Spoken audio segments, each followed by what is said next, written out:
So it's about something I've been wondering is where does that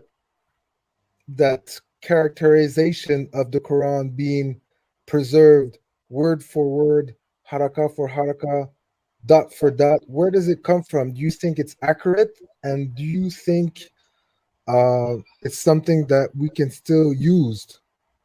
Of course, it's undeniable. That's Yeah, it. what scholars came up with that and I need to have how? Yeah, I need to dig up a list or something, but I don't have those names with me at the moment. okay. And how would you Yes, reconcile that with the different recitations and the fact that there are variants and it's supposed to be word for word, dot for dot? We've kind of answered that from the beginning. Rasulullah sallallahu alaihi wasallam recited in multiple recitations. exactly. Mhm, mhm. But when we talk about the preservation of the meaning, when text take on slightly different meaning and vary, then it's kind of hard to argue that it's perfectly preserved when you can have contradictions, or not contradictions but variances, Let which me ask you a are not. question, Akhi. Yeah. Let me ask you a question, if you don't mind. Yeah. Um, you're a Muslim, right? Sorry for offending you with a question. And if I am, are you? Are you asking me if I'm a Muslim Ask or Yeah, him. I'm Yeah, just sorry. clarify. if I'm a practicing Muslim? Alhamdulillah. Either. Okay, so I believe in Allah. I don't I don't think I would, I don't think you would qualify. I don't know if you would qualify me as a Muslim, but I believe in Allah. Okay. Um, okay, I'll just ask you this then. Do you believe that the Prophet, peace be upon him, recited Al-Fatiha in multiple ways or just one way? Do you believe the Prophet, peace be upon him, recited Al-Fatiha? Yes, Do you believe he recited it in multiple ways or just one way? one way. Do you believe that it's possible for the Sahaba and the Tabi'een to mess up Al-Fatiha? That's the question I'm asking you. I don't. As of right now, I don't believe anything. I'm trying to find Okay. the truth. Okay. So basically, if you go to any, like, I don't know, elementary school and you ask some kids to recite Al-Fatiha, they're all gonna recite it correctly, right?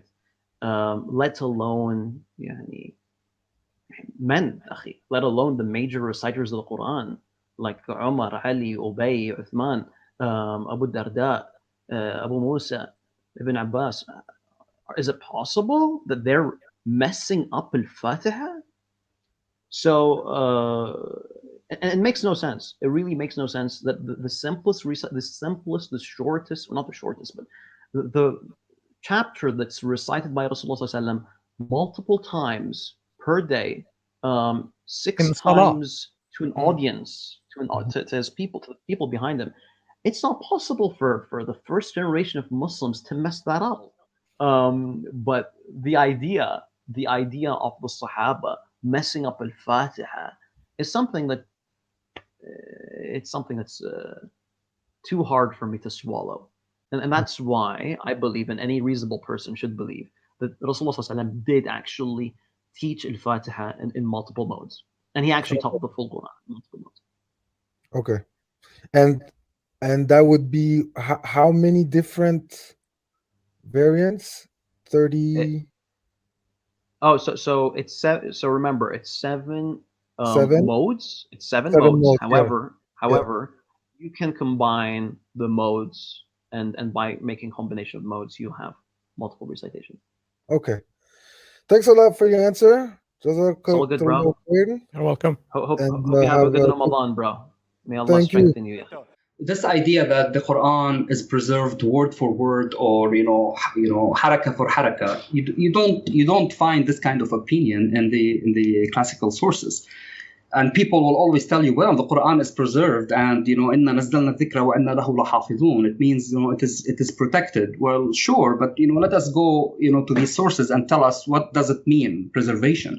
So you go to go to any book of exegesis, go to Zamakhshari, go to Tabari, go to Qurtubi, go to any of those tafsir, and then they will never tell you that this verse means that the Quran is preserved word for word or haraka bar haraka or harf bar harf. They never say that. All they say, well, the Quran is preserved from omission and additions. It's preserved from the devils or the shayateen to add something to it. It's preserved that the shayateen would never take anything from it, right? So this whole notion that it is protected, word by word, it's something that is used, for the masses in a sense.